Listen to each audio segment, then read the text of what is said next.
Hello बच्चों, कैसे आप सभी। आप सभी का फिजिक्स मंत्र में स्वागत है। Myself J.S. Chauhan, physics faculty. और हमारा जो पिछला टॉपिक कवर हुआ है वो है फ्रिक्शन। ठीक है, उससे पहले हम लोगों ने क्या पढ़ा था, न्यूटन्स लॉ ऑफ मोशन। तो एक तरह से कह सकते हैं एनलेम का जो अप्लीकेशन बेस्ड चैप्टर है, जहाँ पर 100% यूज होता है एनलेम और फ्रिक्शन का, वो होता है सर्कुलर मोशन।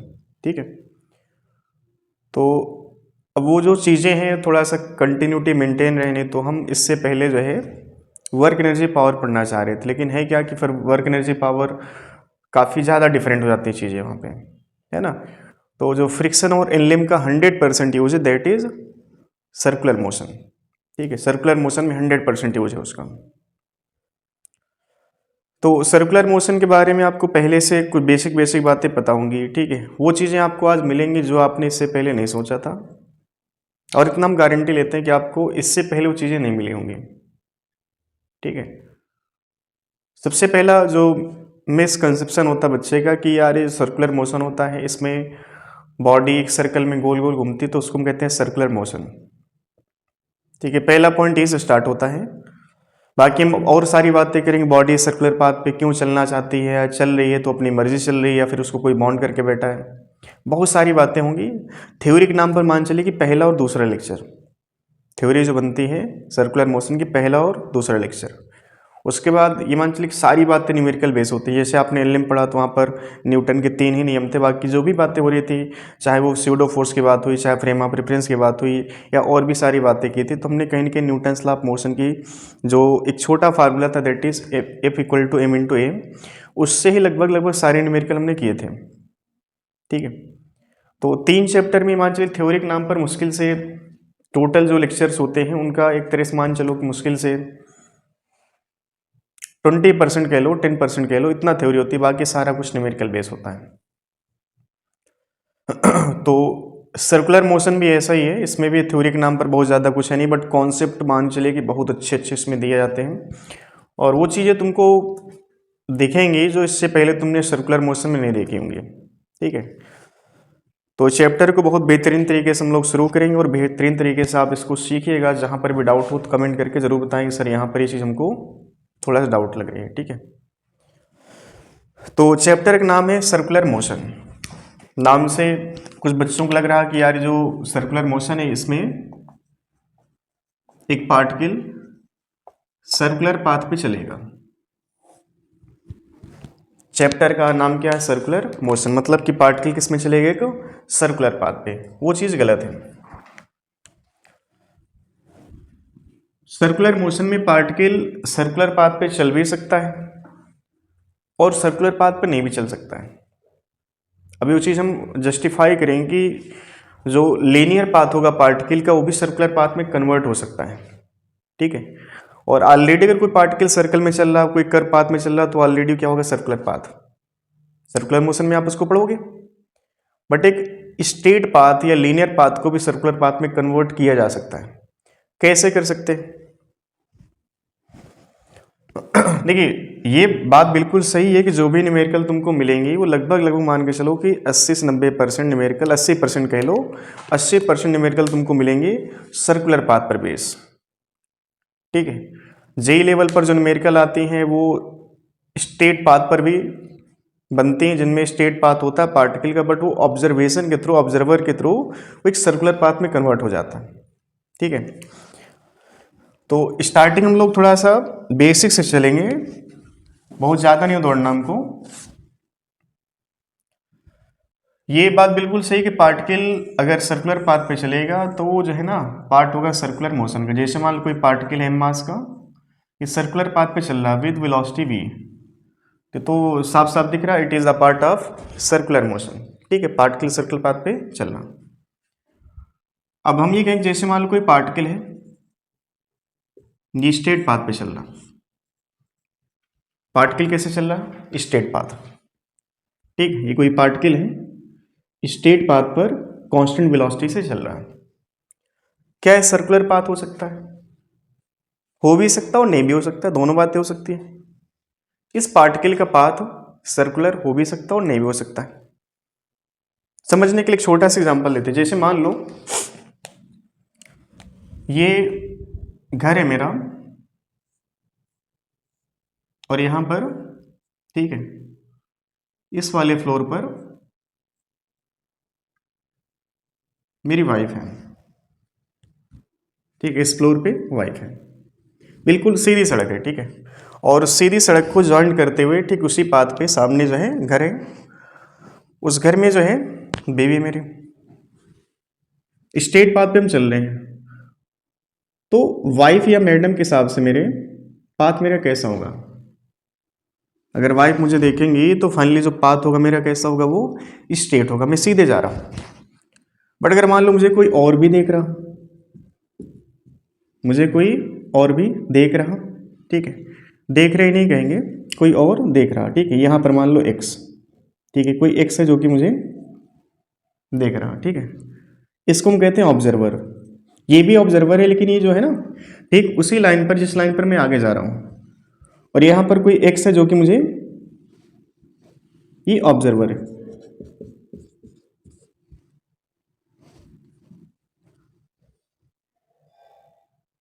मैडम के हिसाब से मेरा पाथ कैसा है? स्ट्रेट।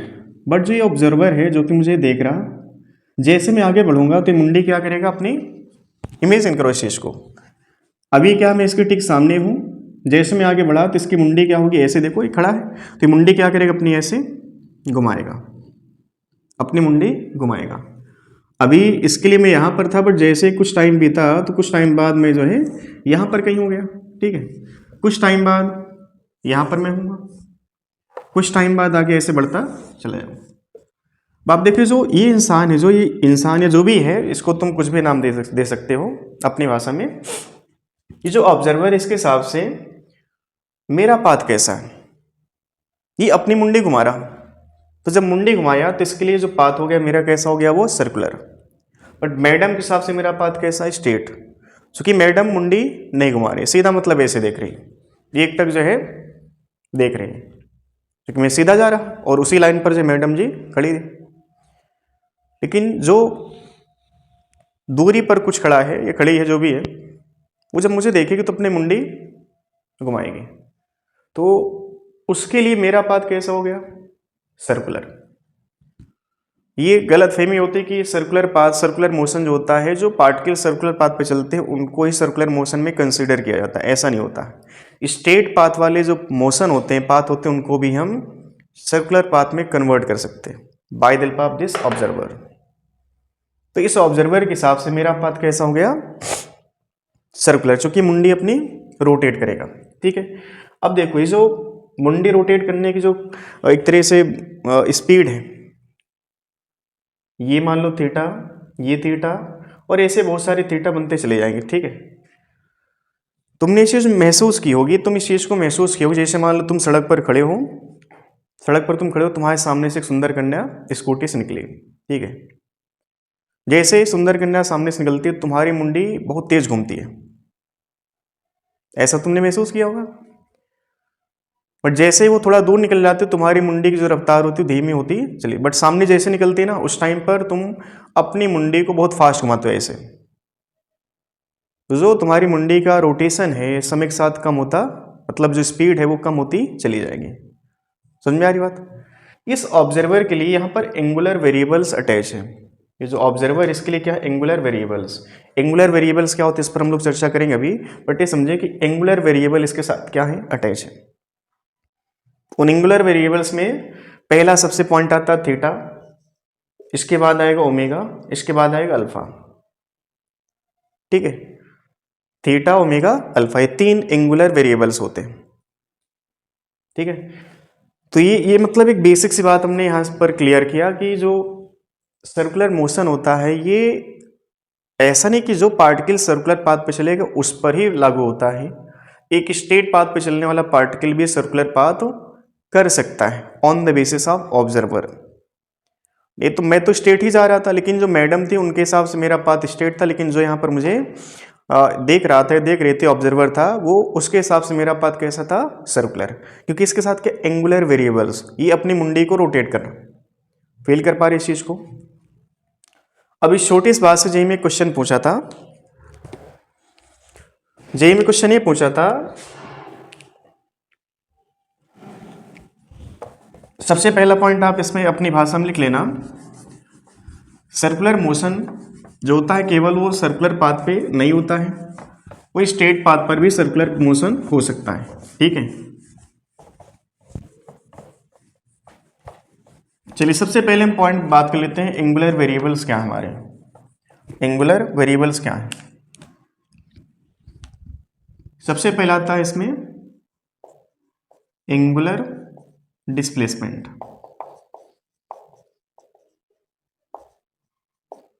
जिसको हमने कहा अभी थीटा, एंगुलर डिस्प्लेसमेंट। ये होता क्या है, जैसे मान लो अब पाथ कुछ भी हो सकता है, बट समझाने के लिए जो इजी होता है वो सर्कुलर पाथ होता है, तो उसको ही मतलब लोग कंसीडर करके जितना भी चीज़ें होती हैं एंगुलर वेरिएबल्स की उनको डिफाइन करते हैं या डिराइव करते हैं। ठीक है, तो हम भी मान लीजिए जैसे मान लो कोई पार्टिकल एक सर्कुलर पाथ पे चल रहा, जीरो समय पर ये पार्टिकल यहाँ पर कहीं था, कुछ टाइम बाद ये पार्टिकल यहाँ पर पहुँच गया। ठीक है, अब इस पार्टिकल ने कितना एंगल रोटेट किया, थीटा। ठीक है, ये पार्टिकल कितना एंगल रोटेट करेगा, थीटा। तो हमें यहाँ पर एंगुलर डिस्प्लेसमेंट के बारे में चर्चा करनी है। तो एंगुलर डिस्प्लेसमेंट होता क्या है, टी टाइम में ये जो पार्टिकल है कितना एंगल रोटेट किया, थीटा, बट ये जो पार्टिकल है इस पाथ पे चल रहा है, तो इस पाथ पे कितना ये जो है डिस्टेंस कवर किया, इसको हम मान लेते हैं एक्स। ठीक है, या एल मान लो, ये जो एल पाथ कवर किया टी टाइम में और एंगल रोटेट किया थीटा, इस एल को हम कहते हैं आर्क। इस एल को क्या कहा जाएगा, आर्क। ठीक है, आर्क। और यहां पर इस सर्कल की कोई रेडियस भी होगी। ठीक है, अब जरूरी नहीं कि हमेशा एक सर्कल वाला ही मतलब एंगुलर डिस्प्लेसमेंट की बात कर पाएगा, एक लीनियर पाथ वाला भी एंगुलर डिस्प्लेसमेंट की बात करेगा। अभी वो सारी चीजें हम लोग डिस्कस करेंगे। ठीक है, तो जो यहाँ पे एंगुलर डिस्प्लेसमेंट होगा थीटा होगा वो arc by radius, arc by radius, ये फार्मूला आता है। ठीक है, अब आर्क बाई रेडियस में आर्क एक तरह से लेंथ हो गई और रेडियस भी एक लेंथ हो गई। लेंथ बाई लेंथ क्या हो गया, एक तरह से यूनिटलेस पैरामीटर हो गया। लेंथ और बाई लेंथ क्या हो गया, यूनिटलेस पैरामीटर। बट ऐसा नहीं होता, हम इस थीटा को एक अलग यूनिट देते हैं, उस यूनिट का नाम होता है रेडियन। यूनिट का नाम क्या होगा यहाँ पे, रेडियन। ठीक है, अब ये जो थीटा है इसको हम क्या कहते हैं, एंगुलर डिस्प्लेसमेंट। इसके बारे में थोड़ा सा और चर्चा कर ले हम लोग। थीटा कैसी क्वांटिटी है, इसको हम कहेंगे वेक्टर। वेक्टर में भी कौन सी, एक्सियल। ये छोटी छोटी बातें आपको स्टार्टिंग में समझना है। Angular displacement is a vector quantity, और वेक्टर में भी कौन सा होता है, ये एक्सियल वेक्टर। एक्सियल वेक्टर क्या होता है, इसकी डायरेक्शन हमेशा कहाँ होती है, along the axis of rotation. Axial vector always directed along the axis of rotation. ठीक है, तो तुम ये बताओ कि अगर ये एक्सियल वेक्टर या वेक्टर है तो इसकी डायरेक्शन भी तो होगी। डायरेक्शन कैसे बताओगे, राइट हैंड थंब रूल से हाथ अगर तुमको घुमाना आता है तो यहाँ पर तुम चीज़ों को समझ सकते हो easily. Right hand thumb rule में जो कर्लिंग ऑफ फिंगर होती है पार्टिकल के डायरेक्शन ऑफ मोशन की तरफ होती है, रोटेशन की तरफ होती है। तो right hand thumb rule apply करो, एक्सियल वेक्टर कहाँ पर होगा, आउटसाइड। ठीक है, पार्टिकल ऐसे चल रहा, थीटा कहाँ पर बन जाएगा, बाहर। ठीक है, अगर पार्टिकल ऐसे चलता थीटा कहाँ बन जाता, डायरेक्शन ऑफ थीटा। समझ में आ रही बात, एक्सियल वेक्टर। इसकी डायरेक्शन कैसे बताओगे, by the help of right hand thumb rule. Right hand thumb rule क्या होता है, जिस डायरेक्शन पार्टिकल चलता है उस डायरेक्शन में curling of finger and thumb goes to direction of axial vector. Axial vector क्या है यहाँ पे, थीटा। समझ में आ रही बात, यूनिट क्या होगा, रेडियन। और तुम जानते हो कि डिग्री और रेडियन का रिलेशन क्या होता है, 2 पाई क्या होता है हमारे पास, रेडियन होता है। और जैसे हम कहें कि 2 पाई कितना होगा रेडियन, ये किसके बराबर होगा, 360 डिग्री के। ठीक है, तो बहुत सारे बच्चे इस चीज़ में भी कंफ्यूज होते हैं कि हमारे पास जो भी क्वेश्चन आता है उसमें कई बार होता है कि theta in terms of radian दिया उसको डिग्री में कन्वर्ट करना है, डिग्री में दिया उसको रेडियन में कन्वर्ट करना है। तो बात याद रखना 2 pi that is radian and this radian is converted into degree, कितना होगा 360 डिग्री। इतनी बात आ रही समझ में। ये पहला एंगुलर वेरिएबल, ठीक है। अच्छा, ये जो एल है, ये एल है क्या चीज? एल क्या चीज है? डिस्टेंस एक डिस्प्लेसमेंट, इसको हम कहेंगे डिस्टेंस। रेडियस ही कहीं ना कहीं वेक्टर बन सकता है, ठीक है। तो ओवरऑल आप कह सकते हैं कि जो एंगुलर डिस्प्लेसमेंट है वो आर्क बाई रेडियस के बराबर होगा। बट आर्क जो हमने चूज किया क्या है, वो डिस्टेंस है, रेडियस नहीं है, डिस्प्लेसमेंट नहीं है। अगर डिस्प्लेसमेंट कहा जाता तो shortest path between initial to final, ठीक है। इतनी बात आ रही समझ। अच्छा, जब पार्टिकल चलेगा तो इसके पास देखो दो चीजें, टाइम के साथ आर्क बढ़ेगा, टाइम के साथ थीटा भी बढ़ेगा। अब आर्क में जो चेंज है और जो ये रेडियस में चेंज है ये आपस में डिपेंडेंट है, लेकिन अब पार्टिकल देखो इस पॉइंट से जाना है इसको ए से बी, तो ए से बी जाने के लिए ऐसा नहीं कि हमेशा इसी पाथ पे जा सकता है पार्टिकल। पार्टिकल कुछ अलग हो तरीका अपना सकता है डांस करते हुए, जैसे मान लो ऐसे डांस करते हुए गया, तब भी देखो एंगल कितना रोटेट किया, थीटा। पार्टिकल थोड़ा ऐसे मतलब घूम गया, तब भी एंगल कितना रोटेट किया, थीटा। फील कर पा रहे हैं इस चीज को? जिग जैग मोशन में गया तब भी एंगल कितना रोटेट किया, थीटा। तो थीटा जो है क्या क्या है, एक तरह से independent of this path. Theta is independent of this path. Feel कर पा रहे इस चीज को? तो थीटा इस पाथ पे डिपेंड नहीं करेगा। पाथ ए से भी जाने के कई सारे हो सकते हैं, पाथ ऐसे भी हो सकता है, ऐसे भी हो सकता है, ये ऐसे भी घूम के जा सकता है। बट इसमें इन सब में क्या चीज कॉमन है, थीटा, ठीक है। Theta independent of arc. Theta जो होता है वो आर्क लेंथ पर डिपेंड नहीं करता है, ठीक है। अब ये चीज मतलब बेसिक बेसिक बात है, इसमें ज्यादा तुमको दिमाग नहीं खर्च करना है, ठीक है। अब तुम समझो कि जो पार्टिकल है इसे भी जब गया तो इसने टी टाइम में दो तरह के डिस्टेंस, दो तरह के इसने मोशन परफॉर्म किया। एक तो लीनियर जिसमें यहाँ पे इसने कुछ डिस्टेंस कवर किया, और इसमें एंगुलर, ठीक है। तो तुम्हारे पास क्या है, theta equal to arc by radius, ये लिख सकते हैं। अगर हम इसको टाइम के साथ डिफरेंशिएट करें, differentiate with respect to theta with respect to time. अच्छा, टाइम के साथ क्या चेंज होगा, क्या रेडियस ऑफ सर्कल चेंज होगी? अगर पार्टिकल इस पाथ में चल रहा तो इसमें रेडियस ऑफ सर्कल चेंज नहीं होगा। आर कैसा हो गया, कांस्टेंट। क्या लिखें, d theta over d t. L vary करेगा तो d l by D t, और बाई में क्या लिखेंगे, r. D theta by D t है क्या चीज, ओमेगा, इसको हम कहते हैं हिंदी में omega. D l by D T क्या है, वी, और बाई में क्या लिखें, आर।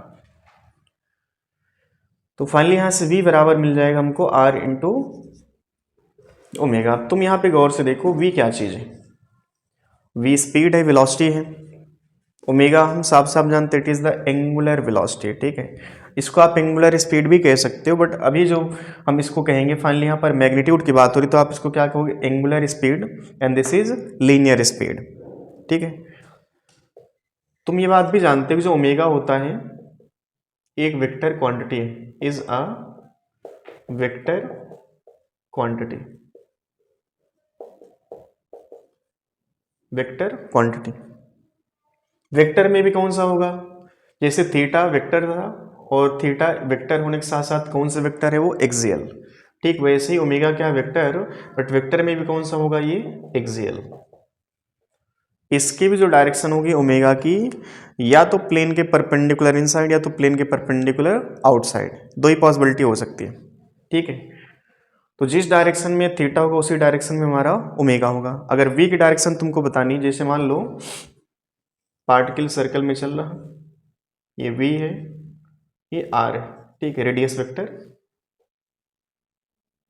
तुम बताओ ओमेगा कहाँ पे डायरेक्टेड होगा, ओमेगा कहाँ पे होगा, ओमेगा हमारे पास कहाँ पे बाहर है। वी की डायरेक्शन तुमको पहले से दी है, अगर वी की डायरेक्शन ना भी दिया हो तब भी तुम बता सकते हो। ओमेगा कहाँ पर हमारा, बाहर की तरफ, ठीक है। तो ओमेगा बाहर, और आर वेक्टर हमारे पास ये, ठीक है। आर वेक्टर ऐसे है, ये देखो मार्कर को समझो आर वेक्टर, और ये हमारे पास क्या ओमेगा वेक्टर। तो ओमेगा क्रॉस आर कहाँ जा रहा है, थंब ऊपर, ओमेगा क्रॉस आर थंब कहाँ जा रहा है, ऊपर। वेलोसिटी कहाँ डायरेक्टेड है, ऊपर की तरफ।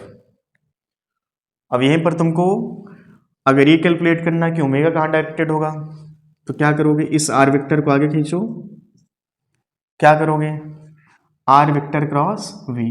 आर क्रॉस वी थंब कहाँ गया, बाहर। ठीक है, तो वेक्टर फॉर्म में अगर आपको इसको लिखना चाहते हो तो वेक्टर फॉर्म में हम लिखेंगे वी वेक्टर बराबर r vector cross omega vector. ठीक है, ऐसा रिलेशन आएगा। अगर यहाँ पर एक्सलेशन की बात की जाए तो आप इसको एक बार फिर से डिफ्रेंशिएट करो, क्या लिखोगे, D V by D T, R constant है, R into D omega by D T. तो एक यहाँ पर एंगुलर वेरिएबल और आ जाएगा, ये आ जाएगा ए, ये आर इंटू अल्फा। तो यहाँ पर देखो तुम्हारे पास तीन एंगुलर वेरिएबल है, पहला थीटा, दूसरा ओमेगा और तीसरा यहाँ पर अल्फा। ठीक है, तीन तरह के यहाँ पर एंगुलर वेरिएबल्स होंगे। ठीक है, तो एक बार आप इसको देख लो, इसमें कहीं पर डाउट है तो कमेंट करके बताना। ठीक है, अब थोड़ा सा अगर आपको डिफाइन करना, चीज़ों को डिफिनेशन लिखना है कि एंगुलर वेलोसिटी क्या है, तो साफ साफ देखो वी ओमेगा ये क्या है, D theta by D T क्या चीज़ है, ओमेगा। तो अगर हम ओमेगा की डिफिनेशन लिखना चाहें तो ओमेगा की डिफिनेशन क्या लिखेंगे, it is the rate of change of angular displacement, d theta by D t is equal to omega. तो ओमेगा बराबर क्या लिखोगे आप, it is the rate of change of angular displacement. ठीक है, तो एंगुलर वेलोसिटी और लीनियर वेलोसिटी का जो रिलेशन होता है वी इक्वल टू क्या बनता है, आर इंटू ओमेगा। ठीक है, यहाँ तक आप इसको एक बार देख लो, फिर हम लोग जो एंगुलर वेरिएबल्स हमने देखे इनको मिला करके एक छोटे छोटे चुटकुले। ठीक है, नोट करो इसको जल्दी से। तो एंगुलर वेरिएबल्स आपने देखा, एंगुलर वेरिएबल्स हमारे पास तीन तरह का होता है, एक होता है थीटा, दूसरा ओमेगा, तीसरा अल्फा। ठीक है, और एक बात फिर से हम आपको बता रहे हैं कि जो सर्कुलर मोशन होता है ये हमेशा सर्कुलर पाथ पर चलने वाले पार्टिकल पर वैलिड नहीं होता है, उन सभी पाथ पर वैलिड होता है जिन पाथ में पार्टिकल सर्कल में चलने की टेंडेंसी रखता हो। और उस सर्कल में चलने की टेंडेंसी भी डिपेंड करता है कि हम कहाँ से बैठ करके चीज़ों को ऑब्जर्व कर रहे हैं। ठीक है, एक मिनट के लिए हमने अभी जो चीज़ बताई थी, जैसे मान लो ये हमारा पाथ था, इस पाथ पर हम जा रहे थे। ठीक है, मान लो कोई पार्टिकल है ये, अब ये पार्टिकल इस पाथ पे चल रहा है। ठीक है, वी वेलोसिटी से। इस पार्टिकल का पाथ कैसा है, सर्कुलर है कि स्ट्रेट है, तो अभी आप कह सकते हैं कुछ भी हो सकता है, सर्कुलर भी हो सकता है, स्ट्रेट भी हो सकता है, डिपेंड्स ऑन ऑब्जर्वर। ठीक है, डिपेंड्स ऑन ऑब्जर्वर। अगर ऑब्जर्वर ठीक इसी लाइन पर यहाँ पर कहीं बैठा है तो उसके हिसाब से इस पार्टिकल का पाथ कैसा होगा, straight.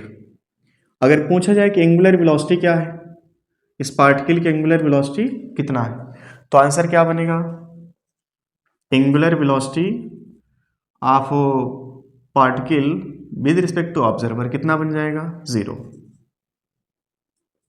Angular velocity of particle with respect to observer कितना बन जाएगा, 0, क्योंकि मुंडी अपने घुमाएगा नहीं, बिल्कुल स्ट्रेट देख रहा है ऐसे, तो एंगुलर वेलोसिटी कितना बन जाएगी, 0।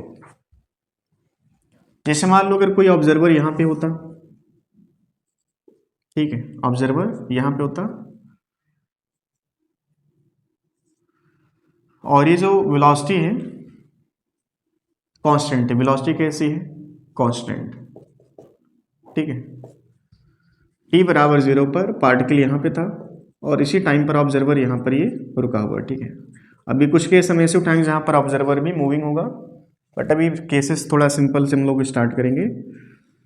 तो ऑब्जर्वर के रिस्पेक्ट में पार्टिकल का, ऑब्जर्वर के रिस्पेक्ट में पार्टिकल का D theta by D T कैसे चेंज होगा।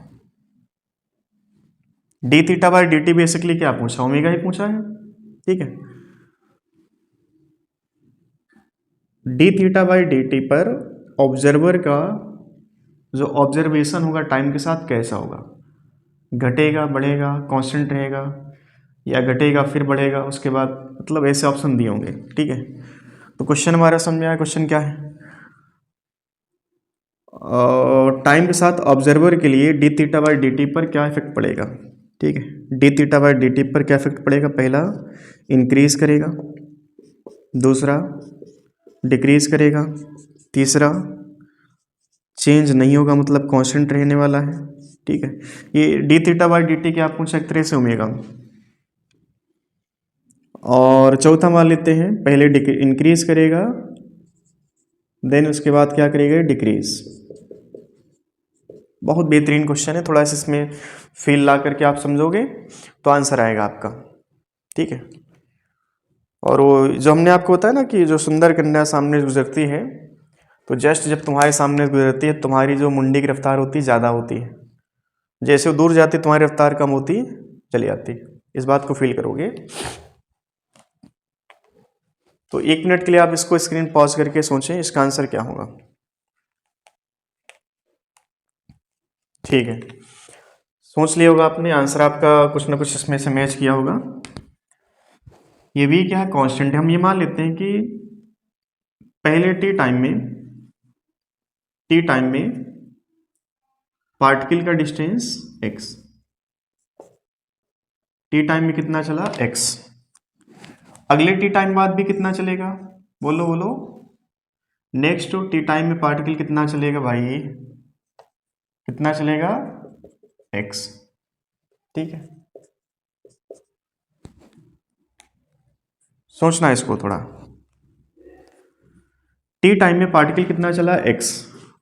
ऑब्जर्वर देखो, जैसे यहाँ पर ये पार्टिकल था तो मुंडी इसके ठीक सामने थी, जैसे पार्टिकल आगे बढ़ेगा मुंडी क्या करेगा? अपनी ये घुमाएगा। आंसर आप में से कुछ बच्चों का आ गया होगा। वो जो सुंदर कन्या जब गुजरती है तो तुम समझ गए कि तुम्हारी जो मुंडी की रफ्तार वो कम होती चली जाती है। ठीक, ये एंगल कितना बना बोलो? थीटा। अगले टी टाइम में इतना डिस्टेंस चला होगा, टी टाइम में पार्टिकल इतना डिस्टेंस चला, तुम्हारी मुंडी जो है थीटा घूम गई। अगले टी टाइम में जो पार्टिकल था वो, ठीक है, ये थीटा। थोड़ा ये डिस्टेंस ज़्यादा है, इसको थोड़ा सा अगर एग्जैक्ट हम बनाएंगे तो एग्जैक्ट जो डिस्टेंस आएगी लगभग लगभग ये और ये यहाँ पर कहीं। ठीक है, ये टी टाइम में x। अगले टी टाइम में जो एंगल रोटेट करेगा, एंगल जो रोटेट होगा हेड का, सिर का जो एंगल रोटेट होगा ऑब्जर्वर का, वो इतना केवल रोटेट होगा। तुम ये बात फील कर सकते हो, प्रैक्टिकली इसको फील कर सकते हो। जब तुम्हारे सामने से कोई गुजरता है या गुजरती है तो तुम्हारी जो मुंडी की रफ्तार होती है तेज होती है, जैसे वो दूर जाएगा तुम्हारी रफ्तार धीमी होती चली जाती है। तो ये जो थीटा है और ये थीटा डैश, इन दोनों में देखो क्या है, ये थीटा ज़्यादा है, थीटा डैश कम है। तो टी टाइम में देखो, टी टाइम में ये एंगल थीटा रोटेट किया, उसी टी टाइम में एंगल कितना रोटेट किया? Theta dash. टाइम के साथ D theta by D T क्या है? घट रहा है बढ़ रहा? घट रहा। तो आंसर बनेगा यहाँ पे डिक्रीज होगा। जेई में इसी कॉन्सेप्ट पर बेसिक बढ़िया क्वेश्चन पूछा था, वो आपको हम डिस्कस करके बता रहे हैं। ठीक है, सबसे पहले आप इसको थोड़ा फील करो कि जो पार्टिकल है वो पार्टिकल का जो मोशन है स्ट्रेट है, बट इस ऑब्जर्वर के हिसाब से पार्टिकल किस में चल रहा है? एक तरह से सर्कुलर पाथ पे। ठीक है, बट वो एक तरह से इंस्टेंटेनियस सर्कुलर पाथ बन रहा। ये कंप्लीट सर्कल नहीं है कि पार्टिकल एक सर्कल में अपने आप को मोड़ लिया, ऐसा नहीं है, ये स्ट्रेट पाथ पे ही चल रहा है। बट ये पार्टिकल है ये अपनी मुंडी घुमा रहा है, तो मुंडी जब घुमाए तो इसके पास क्या आ गए? Angular variables. और जितने भी एंगुलर वेरिएबल्स होते हैं उनके साथ में कहीं ना कहीं सर्कुलर मोशन आता है। All angular variables attach to compare with circular motion. एक जितने भी एंगुलर वेरिएबल्स होते हैं उनको हम किससे कंसीडर करेंगे? सर्कुलर मोशन से। ठीक है, ये क्वेश्चन हो गया। अब जेम जो क्वेश्चन पूछा था वो तुमको हम बता रहे हैं। जैसे मान लो तुमने ट्रेन से कभी ना कभी सफर किया होगा, तुम ट्रेन में जब बैठे होते हो तो जो साइड में पोल्स होते हैं ना, साइड में जो पोल्स होते हैं वो पोल क्या होते हैं? बहुत फास्ट गुजरते हैं।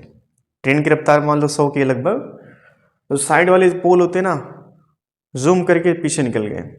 बट ऐसा नहीं होता है कि जो पोल दूर है, तुमसे काफ़ी दूर है, वो पोल बहुत आराम आराम जैसे ना कि सामने जो है ना ऐसे ऐसे ट्रेन जा रही है, ऐसे ट्रेन जा रही है, सामने से पोल ऐसे गुजर रहा है, ठीक है। और जो दूर पोल खड़ा है ना, दूर पोल है, उसको तुम ऐसे देखते हो, बहुत आराम, समझ में आ रही बात ना। वो लगता है कि तुम्हारे सामने काफ़ी समय तक रहेगा, बट जो बगल में, जस्ट तुम्हारे बगल में, ट्रेन के बगल में जो पोल्स हैं, वो पोल क्या होते हैं, बहुत फास्ट गुजरते हैं। ऐसा तुमने महसूस किया होगा। क्वेश्चन ये था कि जैसे मान लो कोई ट्रेन है जिसकी रफ्तार मान लो v है, और बगल में यहाँ पर कहीं मान लो एक पोल है, एक पिलर है या पोल है इसको कह सकते हैं, और मान लो दूरी पर कुछ जो है, यहाँ पर एक पेड़ है, ठीक है, ये पेड़ है। अब ये जो ट्रेन है v रफ्तार से आगे आ रही थी, तुम्हें क्या करना, चींटा बन के ट्रेन पर बैठ जाना है, ठीक है, चींटा बन के ट्रेन पे बैठ जाना है। जब तुम चींटा बन के ट्रेन पर बैठोगे ना, तो ट्रेन नहीं चलेगी, तुम्हारे लिए पेड़ चल रहे होंगे, ठीक है, समझो इस चीज को। जब तुम चींटा बन के ट्रेन पर बैठोगे, तुम्हारे लिए ट्रेन क्या हो गई, रुक गई। सामने से तुमको ऐसा महसूस हो रहा कि पेड़ v रफ्तार से, ये जो पिलर है साइड में पोल है, ये v रफ्तार से आ रहा, ये पेड़ भी क्या v रफ्तार से, ठीक है। चलो जैसे मान लो कि टी टाइम में दोनों का डिस्टेंस क्या होगा। तुम ट्रेन पर बैठे हो, तुम्हारे सापेक्ष पिलर की रफ्तार कितना होगी v, इस पेड़ की रफ्तार कितना होगी v।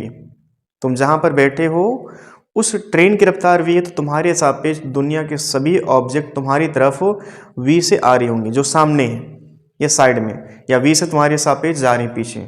इस चीज को फील कर पाते हो। अच्छा, ट्रेन को हमने मान लिया रुक गई। अब तुम समझना, ये जो पिलर है, टी टाइम में जितना डिस्टेंस चलेगा उतना ही डिस्टेंस क्या पेड़ चलेगा। टी टाइम में पेड़ ने जितना डिस्टेंस चला x, उतना डिस्टेंस चला पिलर, ठीक है। अब कोई यहां पर एक ऑब्जर्वर होता, यहां पर कोई एक ऑब्जर्वर होता, समझना, इस ऑब्जर्वर के लिए एंगुलर जो डिस्प्लेसमेंट बनता पेड़ का टी टाइम में, वो ये वाला बनता, और इसी टी टाइम में इस ऑब्जर्वर के लिए, पेड़ तो यहां पर है, टी टाइम में पेड़ यहां से उठ करके यहां पर, कुछ पेड़ तो अपनी जगह पर है, पर तुम जब ट्रेन से सफर करते हो, तुम्हारे सापेक्ष पेड़ चल रहे होते हैं, रुके होते हैं, चल रहे होते हैं, ठीक है। कितने चलते हैं, जितने से तुम्हारी ट्रेन चल रही है। टी टाइम बाद तुमने जो मुंडी घुमाई पेड़ को देखने के लिए, कितना मुंडी घुमाई, केवल ये वाली, ये थीटा। अब तुम सोचो उसी टी टाइम में ये जो पिलर है यहां पहुंच गया भाई साहब, कितना एंगल रोटेट करोगे तुम अपने आप को देखने के लिए, बोलो, थीटा डैश, ठीक है। अरे यार समझो कि जब ये पेड़ v से चल रहा तुम्हारे पास में है, ये पेड़ दूर है, ये पिलर जो है तुम्हारे पास में, पेड़ क्या दूर है, तो तुम इसको देखने के लिए क्या करते हो, मुंडी तेज। ट्रेन में जब तुम बैठे रहते हो ना, तो तुम्हारे सामने से मान लो तुम बिल्कुल खिड़की पर बैठ कर जो है हवा का एंजॉय कर रहे हो, ठीक है। सामने से पिलर जो है जूम करके निकल रहे हैं, लेकिन जो दूर पेड़ खड़ा होता है ना, वो पेड़ तुमको काफी समय तक दिखता रहता है। ये क्वेश्चन जेम पूछा था कि इसके पीछे रीजन क्या है, कि पास में जो पिलर होते हैं वो बहुत फास्ट गुजरते हैं हमारे सामने से, और वहीं पर दूर खड़ा पेड़ काफी समय तक दिखता रहता है। मतलब जो हमारी मुंडी होती है, हम पेड़ को देखने के लिए बहुत फास्ट नहीं घुमाते हैं, बहुत आराम आराम, जैसे ना कोई सुस्त टाइप बच्चा होता है ना, बिल्कुल आराम आराम से मुंडी घुमाएगा, ठीक है। और जो पेड़ होते हैं बगल में, जो जो जो जस्ट बगल में पिलर्स होते हैं, उनको देखने के लिए मुंडी को जूम करके ऐसे घुमा। समझ में आ रही बात। तो पूछा था इसके पीछे रीजन क्या है। रीजन सिर्फ जो रीजन ये वाला, वही रीजन वो है। यहाँ पर जो D theta by D T दोनों के लिए सेम नहीं है। D theta by D T किसके लिए ज़्यादा है, D theta by D T किसके लिए ज़्यादा है, पिलर के लिए, चूंकि यहाँ पर थीटा इसका ज़्यादा है। उसी टी टाइम में मुंडी कितना घुमाना पड़ा, थीटा डैश, यहाँ पर कितना घुमाना पड़ा, थीटा। इतनी बात आ रही समझ में। अब देखो क्वेश्चन, बात सर्कुलर मोशन की हो रही है, लेकिन यहाँ पे सर्कुलर मोशन का क्वेश्चन कैसे बनाया है। एक पार्टिकल जो लीनियर पाथ पे चल रहा, उस पर हमें सर्कुलर मोशन की बातें करनी पड़ी। समझ में आ रही बात? तो इसको नोट कर लो अच्छे से आप।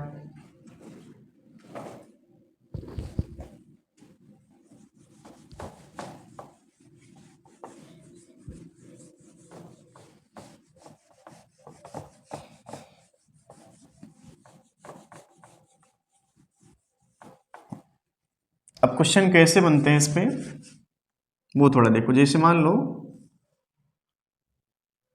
लो कोई पार्टिकल है, इसकी रफ्तार मान लेते हैं 10 मीटर पर सेकेंड, ठीक है। यहां पर एक ऑब्जर्वर है और एक ऑब्जर्वर यहां पे, ठीक है। ये ऑब्जर्वर मान लेते हैं कितना दूरी पर, ये डिस्टेंस मान लो ऑब्जर्वर की है फॉर एग्जांपल 4 मीटर, ठीक है। ऑब्जर्वर की ये पार्टिकल है और यहाँ पर एक ऑब्जर्वर है, इसको हमने मान लिया O1, इसको ऑब्जर्वर 2, ऑब्जर्वर 1 ऑब्जर्वर 2, ठीक है। क्वेश्चन ये पूछा हमसे कि 2 सेकंड बाद ऑब्जर्वर 2 के द्वारा पार्टिकल P का एंगुलर वेलोसिटी कितना होगा। क्वेश्चन सुनिएगा, 2 सेकंड बाद पार्टिकल P का ऑब्जर्वर 2 के द्वारा एंगुलर वेलोसिटी कितना होगा। ऑब्जर्वर 1 के लिए एंगुलर वेलोसिटी कितना होगी पार्टिकल की, 0। क्यों 0 होगी? क्योंकि पार्टिकल इसको सीधा जाता हुआ दिख रहा है, ये मुंडी अपनी घुमाने वाला बिल्कुल सीधा देख पा रहा, फील कर पा रही इस चीज को। तो इसके लिए जो एंगुलर वेलोसिटी होगी ऑब्जर्वर 1 के लिए कितना होगी, 0। चलो ये बताओ कि 2 सेकंड बाद हमसे पूछा है एंगुलर वेलोसिटी ऑब्जर्वर 2 के रिस्पेक्ट में 2 सेकंड पर कितना होगी। 1 मिनट का समय दे रहे हैं, करके बताओ इसको।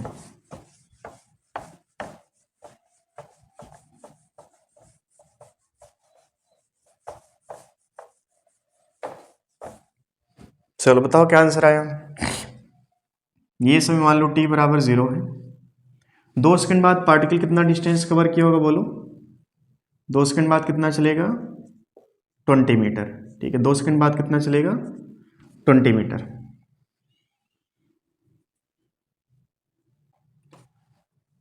अब देखो पार्टिकल यहां पर कहीं है, 2 सेकंड बाद पार्टिकल यहां पर कहीं, इसके पास रफ्तार कितना है, 10 मीटर पर सेकेंड, ठीक है। ये पार्टिकल है। एंगुलर वेलोसिटी जो होगी उसका वैल्यू कैसे निकालोगे, समझना, एक फार्मूला यहां से निकल के आएगा। सबसे पहले पार्टिकल जिस पॉइंट पर है, ऑब्जर्वर जहां पर बैठे उनको सीधा मिलाओ,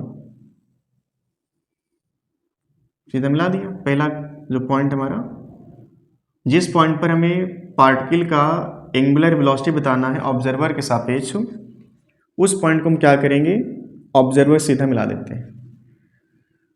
चलो ये डिस्टेंस कितना होगी, ये डिस्टेंस कितना होगी बोलो। ये बनेगी 20 का। चलो इस डाटा को थोड़ा चेंज करो, डाटा ऐसा लेते हैं कि एक प्रॉपर कैलकुलेशन हो सके, ठीक है। डाटा मान लेते हैं यहाँ पे 3 मीटर पर सेकेंड, ये 12 मान लेते हैं, 12 मीटर पर सेकेंड, और इसको मान लेते हैं 5, ठीक है। और क्वेश्चन यहाँ पर 2 की जगह पर 1 मान लो। यहाँ पर हमने क्वेश्चन पूछा 1 सेकेंड पर, तो 1 सेकेंड बाद कितना पार्टिकल चला होगा बोलो, 12 मीटर। अब तुम्हें ये सॉल्व नहीं करना है, ओरली बता सकते हो। ये 12 या 5 ये कितना हो जाएगा बोलो, 13 मीटर, ठीक है। ये कितना आएगा, 13 मीटर, ठीक है। अब तुम्हें ये देखना है कि जो पार्टिकल है वो पार्टिकल ऑब्जर्वर के सापेक्ष क्या कर रहा, सर्कुलर मोशन कर रहा। अब सर्कुलर मोशन के लिए क्या कंडीशन होती है, एंगुलर वेरिएबल्स। अब एंगुलर वेरिएबल्स कैसे ढूंढोगे, तो सबसे पहला पॉइंट देखो, यहाँ पर जो वेलोसिटी, इस वेलोसिटी के 2 कंपोनेंट करने हैं। एक कंपोनेंट जो हमने लाइन जोड़ी है पार्टिकल और ऑब्जर्वर को ठीक इसके परपेंडिकुलर, ठीक इसके परपेंडिकुलर। एक वेलोसिटी ठीक हो लाइन जो हमने जोड़ी उसके ठीक पैरेलल ऐसे बनी होगी, ठीक है।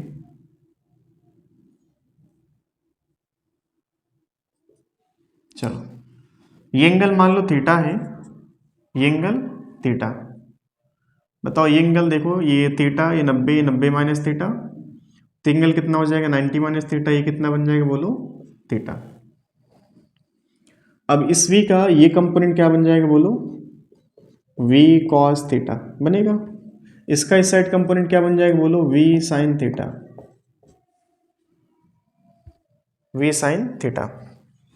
तुमने अभी एक फार्मूला लिखा था v बराबर r इंटू ओमेगा, या ओमेगा बराबर क्या लिखोगे v बाई आर, ठीक है।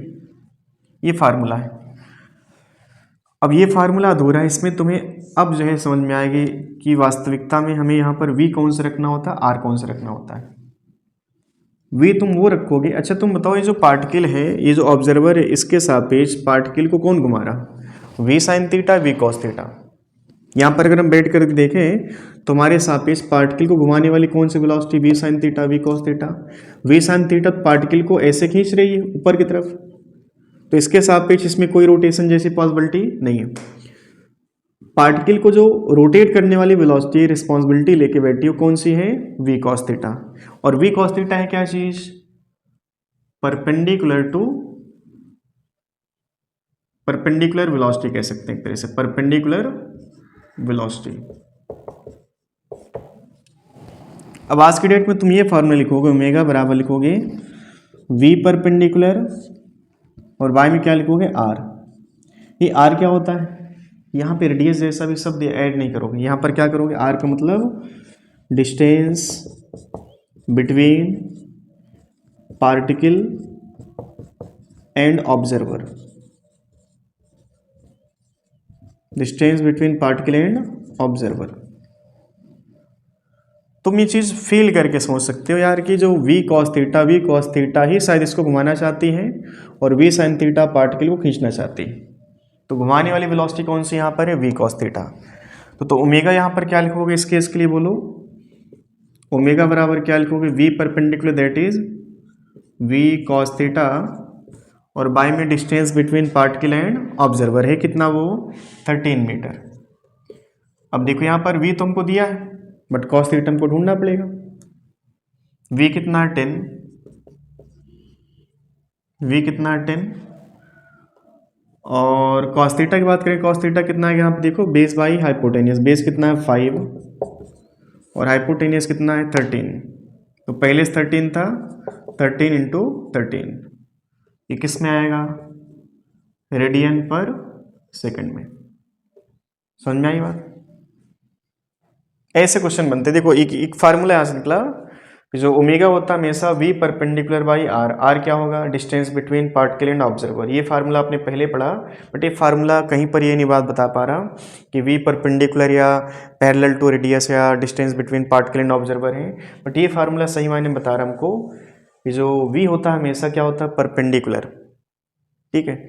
और जो r होता है v परपेंडिकुलर टू r कह सकते हैं, v परपेंडिकुलर टू r। ये जो r है ना, इस r का v क्या है, परपेंडिकुलर, ठीक है। इसको नोट कर लो आप।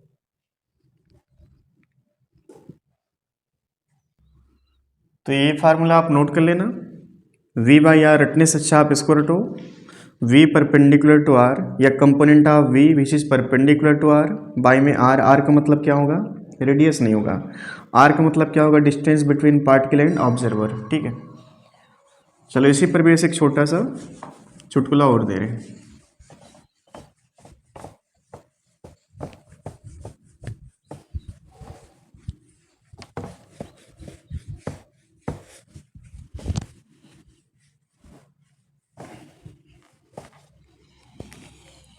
चलिए, आप में से सभी बच्चों ने 1D 2D पढ़ रखी होगी, उनको यहाँ पर हम कंपेयर करते हैं, क्योंकि 1D 2D पर भी क्वेश्चन कहीं ना कहीं हम सर्कुलर मोशन में अटैच कर सकते हैं, ठीक है।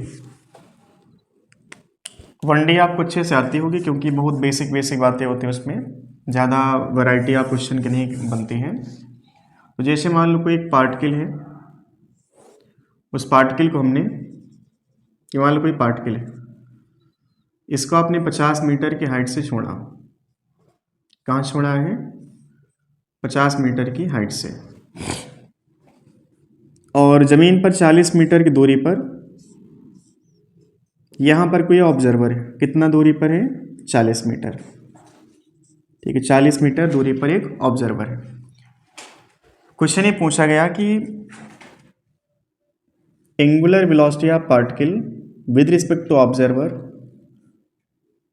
When particle at 2 second at t equal to 2 second. ठीक है, हाँ ये 0 पर हमने इसको छोड़ा था, टी बराबर 0 पे। तो जब पार्टिकल 2 सेकेंड पर होगा तो उस 2 सेकेंड पर ऑब्जर्वर को पार्टिकल का कोणीय वेग एंगुलर वेलोसिटी कितना महसूस होगी, कितना एंगुलर वेलोसिटी दिखेगी, ये क्वेश्चन है हमारा। स्क्रीन पॉज करके आप 2 मिनट में इसको 2 मिनट स्क्रीन पॉज करके सॉल्व करो, देखो क्या आंसर आएगा।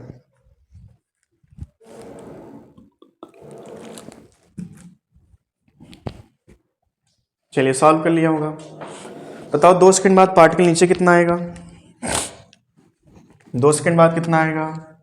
फार्मूला अप्लाई करोगे, एच बराबर U T plus half G T square. You कितना इनिशियल 0, ठीक है, हाफ जी टी स्क्वायर में जी कितना रखोगे 10, और टाइम कितना दिया क्वेश्चन में 2, 2 का स्क्वायर बोलो 4। ठीक है, कितना आएगा? एच बराबर 20 मीटर। मतलब कितना पार्टिकल नीचे आ चुका है बोलो? 20 मीटर। ठीक है, अब 20 मीटर नीचे आया तो ज़मीन से कितना ऊपर होगा बोलो? 30 मीटर। ठीक है, पार्टिकल ऊपर कितना होगा ज़मीन से? 30 मीटर। जब पार्टिकल ज़मीन से 30 मीटर ऊपर है तब इस टाइम पर पार्टिकल का कोणीय वेग एंगुलर वेलोसिटी आपको बतानी। अच्छा बताओ, 2 सेकंड बाद पार्टिकल की जो वेलोसिटी होगी, क्या वो वेलोसिटी ऐसे बन रही होगी नीचे की तरफ? 0 वेलोसिटी थी, 2 सेकंड बाद कितना होगी? आप फार्मूला अप्लाई करो, v बराबर U plus G T. V बराबर U plus G T. U कितना है 0, जी कितना 10, टी कितना 2, कितना बन गया बोलो? 20 मीटर पर सेकेंड। तो 2 सेकंड बाद रफ्तार कितना है इसके पास है बोलो? 20 मीटर पर सेकेंड। अब तुम्हें सबसे पहला पॉइंट क्या है? जिस पॉइंट पर पार्टिकल का कोणीय वेग बताना है, एंगुलर वेलोसिटी बताना है, उस पॉइंट को हम ऑब्जर्वर से सीधे मिलाते हैं। ठीक है, ऑब्जर्वर और पार्टिकल जिस पॉइंट पर प्रेजेंट है, जिस पॉइंट का हमें कोणीय वेग बताना है, उनको आपस में एक सीधी रेखा से मिला देते हैं। ठीक है, एक स्ट्रेट लाइन से ऐसे मिला दिया जाता है। ठीक है, अच्छा ये बात तुम जानते हो पाइथागोरस से 30 है 40 है तो कितना बन जाएगा बोलो? ये 50 बनेगा।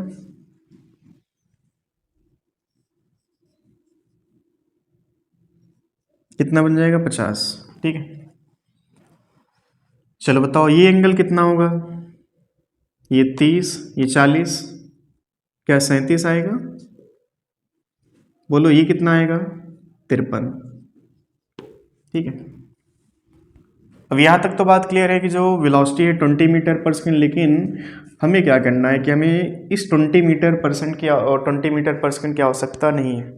इस 20 मीटर पर सेकेंड के वो कंपोनेंट की आवश्यकता है जो line joining two the particle and observer के परपेंडिकुलर हो।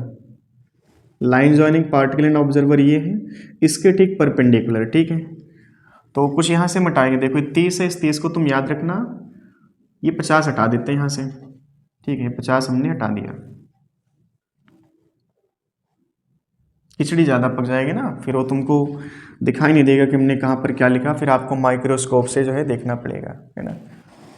तो देखो इस v का ये वाला जो कंपोनेंट होगा जो इसके परपेंडिकुलर है, उसकी हमें आवश्यकता है। ठीक है, ये क्या होगा? v perpendicular.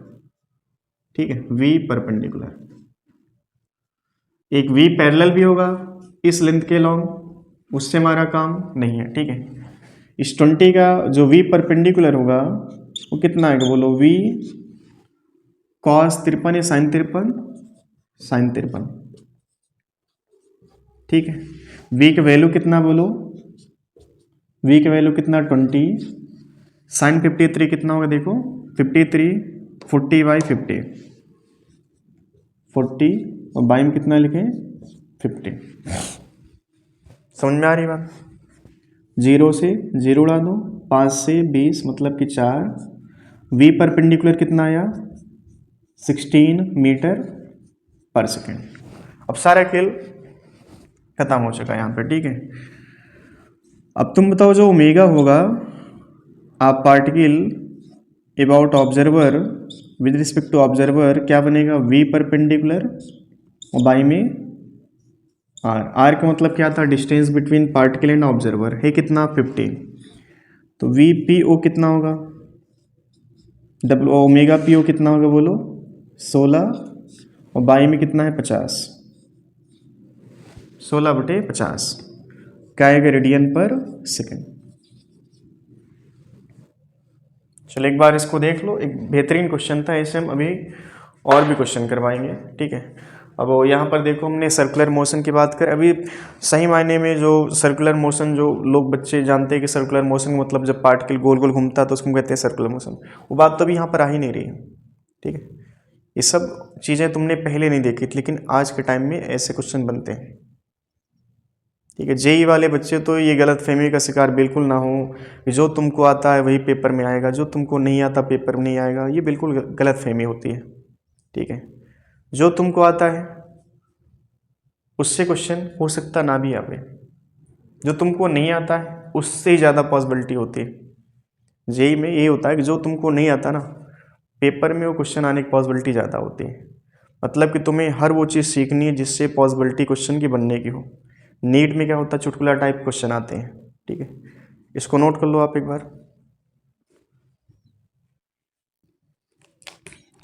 चलिए ये क्वेश्चन एक तो बगल में हमने लिखा है, अभी तक हमने क्या किया कि ऑब्जर्वर को स्थिर रखा मतलब एट रेस्ट रखा और पार्टिकल को हमने मूव करवाया था, ठीक है। ऐसा क्वेश्चन आ सकता है जहां पर ऑब्जर्वर और पार्टिकल दोनों मूविंग हो, तो ऑब्जर्वर हमने यहाँ पर किसी एक को मान लिया, हमने जैसे मान लिया बी एक ऑब्जर्वर है, ए यहाँ पर पार्टिकल है। ऑब्जर्वर 50 की रफ्तार से 53 पे से जा रहा, पार्टिकल 20 की रफ्तार से 37 पर ऐसे जा रहा है, इनके बीच की दूरी कितना है 10 मीटर। क्वेश्चन यहाँ पर ये है omega of A with respect to B कितना है, omega of A with respect to B कितना होगा, ठीक है। इसका उल्टा भी कह सकते हो, यहाँ पर जरूरी नहीं कि ऑब्जर्वर हमेशा ए होगा या पार्टिकल हमेशा ए होगा, इसका उल्टा भी कर सकते हैं आप, ठीक है। तो क्वेश्चन यहाँ पर ये है कि हमें एंगुलर वेलोसिटी बताना ए का विद रिस्पेक्ट टू बी, ठीक है। समय तुम्हारे पास 1 मिनट का है, स्क्रीन पॉज करके इसको देखो।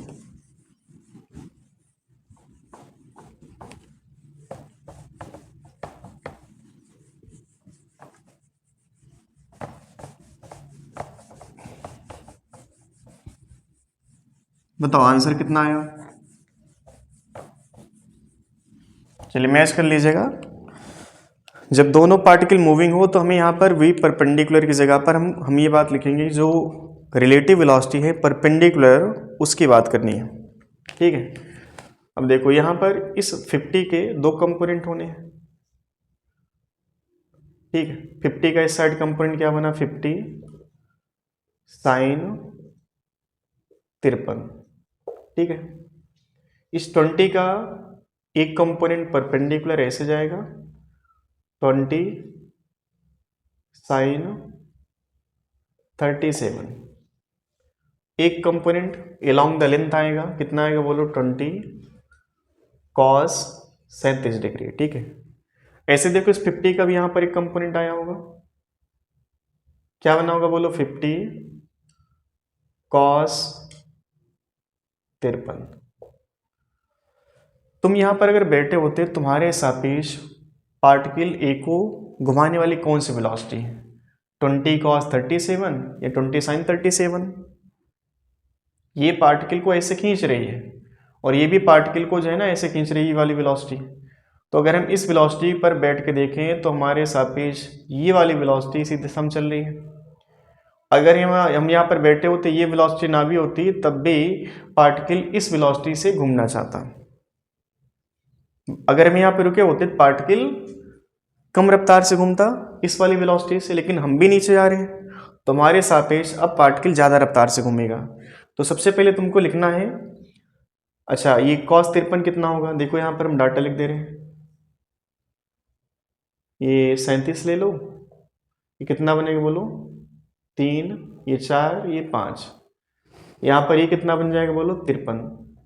ठीक है, इसको सॉल्व करो, देखो कितना आएगा, 50 साइन 53 कितना आएगा, 50 साइन 53 यहाँ से रखो, कितना आएगा बोलो, कितना आएगा, 4/5, फाइनली कितना है बोलो, 40 मीटर। अब इनकी बात तो हमें करनी ही नहीं है, तो इनका हमें कैलकुलेशन करने की आवश्यकता नहीं है। 20 साइन 37 कैलकुलेशन कर लो, 20 साइन 37 देखो 3/5, 3/5 कितना आएगा, ये 4 और 12, ये आएगा 12 मीटर पर सेकेंड। अब तुम्हें यहाँ पर ये लिखना है कि velocity of A with respect to B कितना आएगा बोलो, 40 और 12 कितना बन जाएगा, 52 मीटर पर सेकेंड। ठीक है, अब तुम नया फार्मूला यहाँ पे लिखोगे, ओमेगा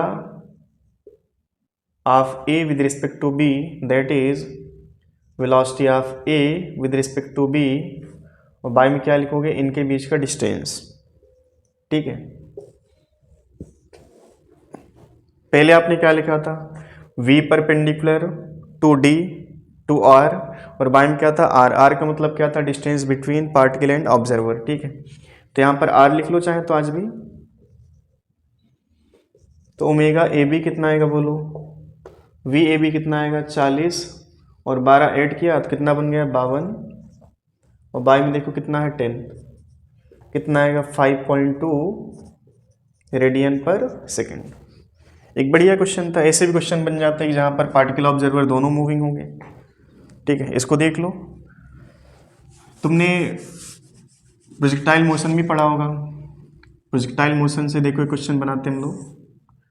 जैसे मान लो कोई पार्टिकल है, इस पार्टिकल को हमने क्या किया कि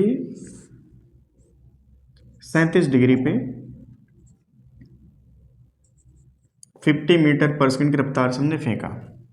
ठीक है, यहाँ से पार्टिकल हमने फेंका और इसी पॉइंट पर क्या था कि ऑब्जर्वर बैठा है। ठीक है, यहाँ पर एक ऑब्जर्वर है, हमसे पूछा कि पार्टिकल की जो एंगुलर वेलोसिटी है विद रिस्पेक्ट टू ऑब्जर्वर जब पार्टिकल टॉप मोस्ट पॉइंट पे है।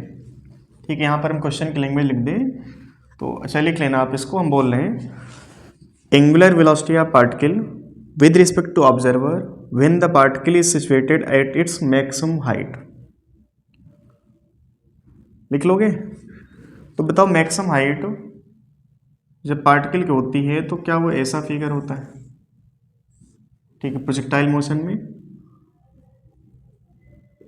पार्टिकल जब यहाँ पर है तब इस पार्टिकल यहाँ पर आ चुका है। ठीक है, और ऑब्जर्वर यहाँ पर आ जाए, तो हमें इस पार्टिकल का एंगुलर वेलोसिटी बताना है विद रिस्पेक्ट टू ऑब्जर्वर जब पार्टिकल अपने अधिकतम ऊंचाई पर पाए। क्या एच मैक्स होगा, टोटल जो रेंज आती है वो आर होती है, और मैक्सिमम हाइट से जहाँ से हमने इसको प्रोजेक्ट किया पॉइंट ऑफ प्रोजेक्शन वो r/2 पर होता है। ठीक है, तुम्हें ये क्वेश्चन लिख करके एक बार इसको सॉल्व करना है, समय तुम्हारे पास 1 मिनट का है, सॉल्व करके बताना आंसर क्या आया। कमेंट सेक्शन में आंसर आप बताते जाओ भाई।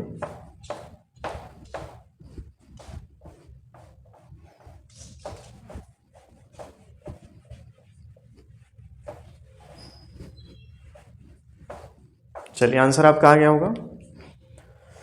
सबसे पहला पॉइंट हमने आपको बताया कि जिस पॉइंट पर पार्टिकल का एंगुलर वेलोसिटी बताना है ऑब्जर्वर के सापेक्ष, हमें क्या करना, ऑब्जर्वर को पार्टिकल से स्ट्रेट लाइन से जोड़ देना है।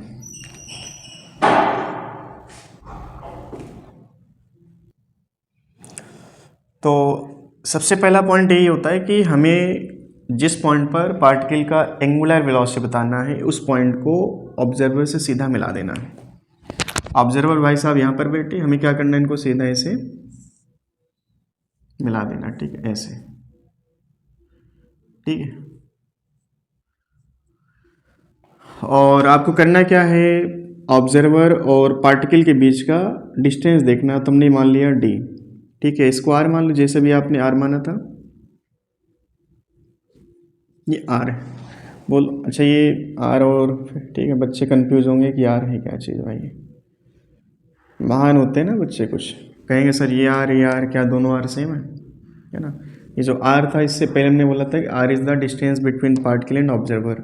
आज हम इसको डी कह लेते हैं। बताओ डी बराबर क्या लिखोगे पाइथागोरस के हिसाब से, under root h square plus r square by 4। ठीक है, r square by r by 2 का होल स्क्वायर मतलब आर स्क्वायर बाई 4, ये डी आ गया। अभी यहाँ पे काम अधूरा है। जब पार्टिकल टॉप मोस्ट पॉइंट पर था तब इसके पास जो वेलोसिटी थी वो कौन सी थी, केवल हॉरिजॉन्टल। हॉरिजॉन्टल में कौन सी, u cos थीटा वाली। ठीक है, अच्छा ये जो 50 है, 50 को हम मान लेते हैं u है, इस u का ये कंपोनेंट क्या बन जाता है बोलो, u cos थीटा। ये वाला कंपोनेंट क्या बनता है बोलो, u sin थीटा। ठीक है, अच्छा ये बात तुमको पता है कि टॉप मोस्ट पॉइंट पर जो पार्टिकल की वेलोसिटी होती है वो u cos थीटा के बराबर होती है। अब इस u cos थीटा का हमें इस line joining between particle and observer का जो लाइन जॉइनिंग है इसके ठीक परपेंडिकुलर वेलोसिटी की बात करनी है। तो इस u cos थीटा का परपेंडिकुलर वेलोसिटी तुम्हें ये ऐसे मिलेगी। ठीक है,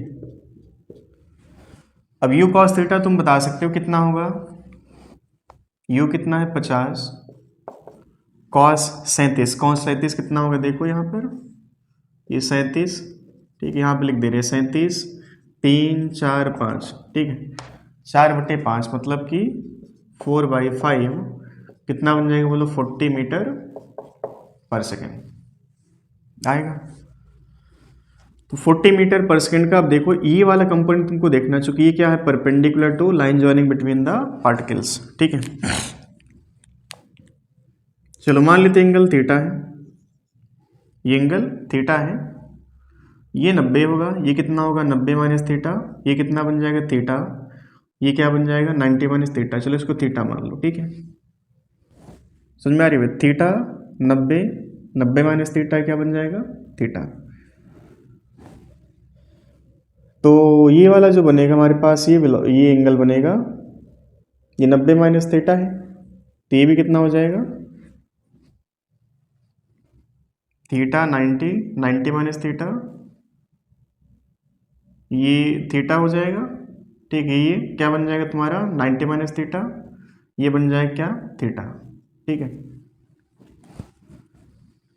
इसका इस साइड जो कंपोनेंट आएगा ये आएगा 40 कॉस थीटा, इधर क्या आएगा 40 साइन थीटा। 40 साइन थीटा क्या है, v परपेंडिकुलर। खेल खत्म। अभी थीटा तुम्हें खोजना है, थीटा कैसे खोजोगे, देखो देखो साइन थीटा लिखना है, साइन थीटा क्या लिखोगे h/d। ठीक है, साइन थीटा लिखना तुम्हें h/d, और बोलो तुम जो d होगा, d कितना होगा, d बोलने कितना होगा under root h square plus r square by 4, ये साइन थीटा आ गया। तुम्हें ओमेगा बताना है, omega of particle with respect to observer कितना बनेगा, v परपेंडिकुलर बाई में d।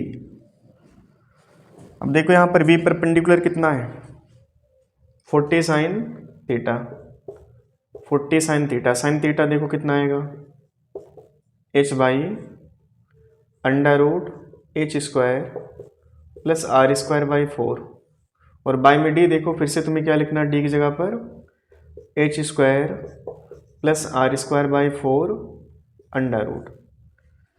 तो ओमेगा पी ओ कितना आएगा बोलो बोलो 40 इंटू एच ओ, ये नीचे आएगा, तो देखो 2 बार लिखा हमने सेम चीज़ रूट के साथ, तो क्या बचेगा यहाँ पर h square plus r square by 4। अब तुम्हें h के बारे में पता है, h क्या होता है मैक्सिमम हाइट। देखो यहाँ पर इसका कैलकुलेशन देख लो, h का फार्मूला क्या होता है you square sine square theta. अभी जो थीटा है, थीटा ये वाला 37 वाला होगा। ठीक है, इसको शायद तुम थीटा नॉट मान लेना। ठीक है, ये थीटा नॉट है, ठीक है, थीटा नॉट, ये वाला थीटा हो जाएगा, ठीक। ये जो थीटा आपने लिखा ना, ये 37 वाला थीटा है, तो ये थीटा आएगा you square sine square theta by 2g। Range का फार्मूला बोलो क्या होता है, थीटा यहाँ पर क्या रखोगे तुम, 37 डिग्री, ठीक है। रेंज का फार्मूला क्या होता है, 2u स्क्वायर साइन 2 थीटा और बाई जी। घर में आराम से r निकाल लेना तुम, h निकाल लेना, और एच आर यहाँ पे रख करके ओमेगा पी ओ भी निकाल लेना, ठीक है। अच्छा, इसी में क्वेश्चन ढेर सारा बन सकता है। क्वेश्चन ये बन सकता है कि जब पार्टिकल ग्राउंड पर हिट करेगा तब इसका एंगुलर वेलोसिटी क्या होगा, ठीक है। अब किस एंगल पर फेंका गया है इसको, 37 पे, यहीं पे देख लो, इसी में बता दे रहे हैं। अब जिस एंगल पर फेंकते उसी एंगल पर ये वापस आता है, ठीक है, उसी एंगल पर ये वापस आएगा। 37 पर फेंका, 37 पर ये वापस आएगा ऐसे, ठीक है, ये 37 होगा। और जिस वेलोसिटी से हमने फेंका उसी वेलोसिटी से वापस आएगा। किस वेलोसिटी से फेंका, 50 से, कितने से वापस आएगा, 50 से, ठीक है। अब तुम ये बताओ कि जो आर बनेगा ऑब्जर्वर और पार्टिकल के बीच का, वो डिस्टेंस रेंज के बराबर होगी, ठीक है, ठीक है। पार्टिकल यहाँ पर आ चुका है। तुम बताओ इस 50 का इस साइड जो कंपोनेंट आएगा क्या आएगा, 50 cos 37। वर्टिकल क्या आएगा, 50 sin 37। 50 sin 37 कितना होगा, sin 37 3/5, 3/5 फाइनली कितना आएगा बोलो, 3/5 बोलो, 3/5 मतलब कि 30 आ जाएगा, ठीक है। 50 3/5 मतलब क्या बन गया, 30 मीटर पर सेकेंड। ये बेसिक सा कैलकुलेशन है कि हमें जब पार्टिकल वापस ज़मीन पर हिट करेगा तब हमें इसका एंगुलर वेलोसिटी बताना, तो उसके लिए बिल्कुल सिंपल कैलकुलेशन बन गया। क्योंकि यहाँ पर देखो आर क्या बन गया, क्या है ये, distance between observer and particle, जो कि है कितना, आर के बराबर, ठीक है।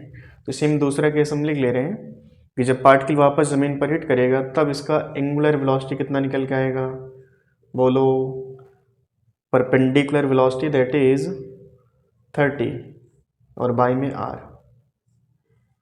ठीक है। ऐसे ढेर सारे क्वेश्चन बन सकते हैं, ठीक है। तो आज की क्लास हम लोग यहीं तक रखते हैं। बाकी अभी ये तो कहानी स्टार्ट हुई है, इससे पहले तुमने सर्कुलर मोशन की जो बातें स्टार्ट की होंगी, एक गोल गोल सर्कल बनाया, फिर उससे तुमने स्टार्ट की कहानी, बट ऐसा होता नहीं है, ठीक है। कहानी यहाँ से स्टार्ट होती है सर्कुलर मोशन की। और ये बिल्कुल गलत फहमी का शिकार ना हो कि सर्कुलर मोशन का मतलब particle always moving in a circular path. Circular motion can be consider in a straight path of particle. जो पार्टिकल स्ट्रेट पाथ पे चलेगा वो भी किस में कन्वर्ट हो सकता है, सर्कुलर पाथ में, ठीक है। चलिए आज के इतने रखते हैं, धन्यवाद।